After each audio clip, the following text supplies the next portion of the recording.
नमस्कार. आजच्या या खास विश्लेषणामध्ये खूप खूप स्वागत आहे. उन्हाळा सुरू झाला की महाराष्ट्रातल्या घराघरात एक विषय हमखास निघतो, तो म्हणजे गव्हाची कुरडई.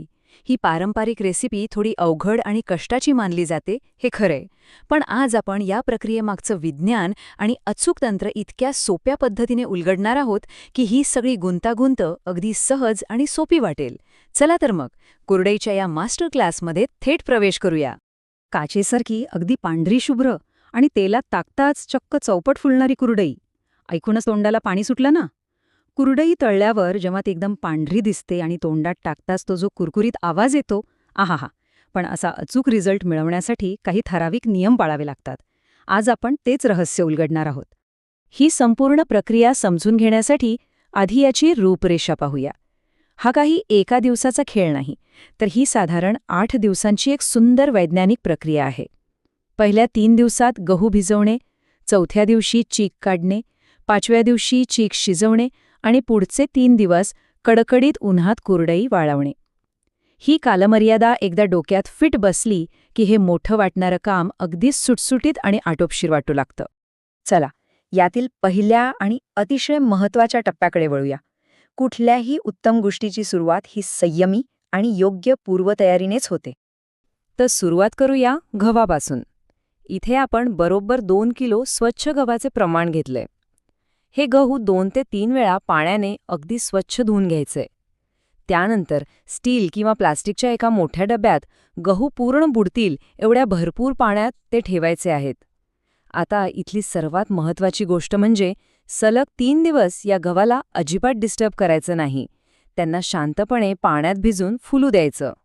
चौथ्या दिवशी गहू व्यवस्थित भिजलाय की नाही हे कसं ओळखायचं? त्यासाठी एक साधी पण भन्नाट स्क्वीज टेस्ट किंवा पिळून पाहण्याची चाचणी आहे.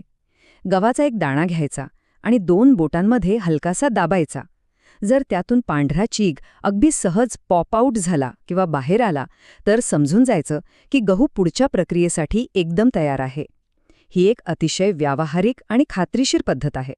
गहू भिजले की खरी जादू सुरू होते. आता वेळ आहे तो शुद्ध चीक काढण्याची. चीक काढण्याची प्रक्रिया थोडी कष्टाची आणि पसारा करणारी वाटू शकते, पण ह्या 3 सोप्या पायऱ्यांनी ती एकदम निर्दोष होते. थोडे थोडे गहू अर्धा ते 1 कप पाणी घालून मिक्सरच्या पल्स मोडवर वाटून घ्यायचे. नंतर ते मिश्रण हाताने पिळून एका धातूच्या चाळणीतून गाळायचं आणि त्यानंतर तो निघालेला चीक पुन्हा एकदा घट्ट बांधलेल्या स्वच्छ सुती कापडातून गाळून घ्यायचा. यामुळे चिकाचा अगदी शुद्ध अर्क आपल्याला मिळतो. आता एक अतिशय हुशार आणि आतलं सिक्रेट आहे का, धातूच्या चाळणीला आणि त्या सुती कापडाला थोडं मीठ चोळायचं. ऐकायला खूप साधं वाटतं, पण यामुळे गव्हाचा लालसर रंग किंवा चाळणीची कोणतीही तांग चिकामध्ये उतरत नाही आणि चिकाचा रंग अजिबात बदलत नाही. कुरडईला तो काचेसारखा पांढरा शुभ्र रंग कसा येतो त्याचं हेच ते खरं रहस्य आहे. आहे की नाही भन्नाट? चीक गाळून झाल्यावर त्याला थोडी विश्रांती देणं गरजेचं असतं. हा गाळलेला चीक पूर्ण 1 दिवस असाच स्थिर ठेवायचा. रोज सकाळी आणि संध्याकाळी त्यावरचं पाणी अतिशय काळजीपूर्वक काढून टाकायचं आणि त्या जागी माठातलं ताजे थंड पाणी ओतायचं. हे थंड पाणी आंबवण्याच्या प्रक्रियेला मदत करतं आणि चिकाचा पांढरेपणा टिकवून ठेवतं. दुसऱ्या दिवशी सकाळी जेव्हा आपण सगळं पाणी काढून टाकू तेव्हा तळाशी अगदी कडक आणि शुद्ध असा चिकाचा गोळा जमा झालेला दिसेल. आता आपण पोहोचलोय या संपूर्ण प्रक्रियेतल्या सर्वात मेक ऑर ब्रेक क्षणाकडे, पाण्याचे अचूक प्रमाण. तर सर्वात महत्त्वाचा नियम म्हणजे एकास एक प्रमाण. जो घट्ट चीक आपल्याला मिळालाय तो हाताने पूर्णपणे फोडून घ्यायचा. त्यात एकही गाठ राहता कामा नये. तो चीक एका स्टीलच्या पातेल्यात मोजून घ्यायचा. जेवढा चीक भरला आहे अगदी तेवढंच पाणी दुसऱ्या पातेल्यात उकळायला ठेवायचं आणि या उकळत्या पाण्यात अंदाजे 2.5 चमचे मीठ घालून ते खळखळून उकळायचं. हे सुवर्ण प्रमाण पाळलं की कुरडई कधीच फसणार नाही. आणि हो, एक प्रो टिप, चीक हटायला सुरुवात करण्यापूर्वी नेहमी उकळत्या पाण्याचा एक अतिरिक्त ग्लास बाजूला काढून ठेवायचा. हा आपला आणीबाणीचा उपाय आहे.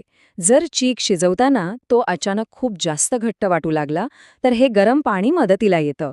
यामुळे ऐनवेळी होणारी धावपळ नक्कीच वाचते आणि कामाचा ताण कमी होतो. आता वेळ आहे ती खरी मेहनत घेण्याची आणि त्या मेहनतीचं फळ मिळण्याची, म्हणजेच चीक शिजवण्याची किंवा चीक हटण्याची प्रक्रिया. या प्रक्रियेत हातांची हालचाल एका ठराविक लयीत असावी लागते. उकळत्या पाण्याखालचा गॅस एकदम मंद करायचा, एका हाताने चीक हळूहळू ओतायचा आणि त्याचवेळी दुसऱ्या हाताने लाटण्याच्या मदतीने तो एकाच दिशेने वेगाने ढवळत राहायचा. हे सतत ढवळणं अत्यंत गरजेचं आहे, कारण यामुळे चिकामध्ये गाठी होत नाहीत. चीक खूपच घट्ट वाटला तरच ते मघाशी बाजूला काढलेलं गरम पाणी यात घालायचं. इथे एक अतिशय महत्त्वाची ताकीद लक्षात ठेवलीच पाहिजे. शिजत असलेल्या चिकामध्ये चुकूनही कधीही थंड पाणी घालायचं नाही. जर असं झालं तर चिकाचा मऊपणा आणि त्याचा पोत एका सेकंदात खराब होईल. म्हणूनच तो गरम पाण्याचा ग्लास आपण आधीच बाजूला काढून ठेवला होता. चीक शिजत आल्यावर तो कसा दिसतो? तो अगदी लोण्यासारखा मऊ आणि पूर्णपणे एकजीव होतो. त्याच्या पृष्ठभागावर एक सुंदर, चमकदार, ग्लॉसी चकाकी येते आणि रंग अगदी काचेसारखा पांढरा शुभ्र राहतो. चीक पूर्ण शिजलाय की नाही हे पाहण्याची अंतिम चाचणी म्हणजे हात थोडा थंड पाण्यात बुडवायचा आणि चिकाला स्पर्श करायचा. जर तो बोटांना अजिबात चिकटला नाही तर चीक 100% परफेक्ट शिजलाय. चीक शिजला की पुढचा टप्पा येतो तो कुरड्या पाडण्याचा आणि उन्हात वाळवण्याचा. सुती कापडाने एक प्लास्टिकचा कागद स्वच्छ पुसून घ्यायचा. चीक साच्याला चिकटू नये म्हणून कुरडईच्या साच्याला म्हणजे सूर्याला आतून हलकंसं तेल लावायचं. त्यात तो गरम चीक भरायचा आणि पटापट गोल घट्ट कुरडया पाडून घ्यायच्या. त्यानंतर 1 दिवस फॅनच्या हवेत आणि पुढचे 2 ते 3 दिवस उन्हाळ्याच्या कडकडीत उन्हात त्या वाळवायच्या. हे कडक ऊनच कुरडईचा दर्जा लॉक करतं, जेणेकरून ती वर्षभर छान टिकते. आणि अखेर तो बहुप्रतीक्षित क्षण येतो. अनेक दिवसांच्या संयमाचं फळ चाखण्याची वेळ. कुरडई तळण्याआधी ही एक छोटीशी सुरक्षा आणि गुणवत्तेची चाचणी करून घ्यायची. कच्च्या कुरडईचा एक छोटासा तुकडा गरम तेलात टाकायचा. जर तो टाकल्या क्षणीच तळून वर आला तर समजून जायचं की तेल अगदी योग्य तापमानावर तापलं आहे. आणि मग होते खरी जादू. जेव्हा ती उन्हात वाळलेली छोटीशी कुरडई त्या कडकडीत गरम तेलात पडते तेव्हा ती चक्क फुलून तिच्या मूळ आकाराच्या 4 पट मोठी होते. ती संपूर्ण कढई व्यापून टाकते. ही पांढरी शुभ्र चौपट फुललेली कुरडई पाहणं म्हणजे या अचूक वैज्ञानिक प्रक्रियेचा खरा विजय आहे. तर या संपूर्ण विश्लेषणाच्या शेवटी एक विचार नक्कीच मनात येतो. जेव्हा एखादी गुंतागुंतीची पारंपरिक पद्धत अशा सोप्या आणि अचूक विज्ञानात विभागली जाते तेव्हा आणखी कोणत्या प्राचीन पाककृती घरच्या घरी बनवून पाहल्याची हिंमत येते?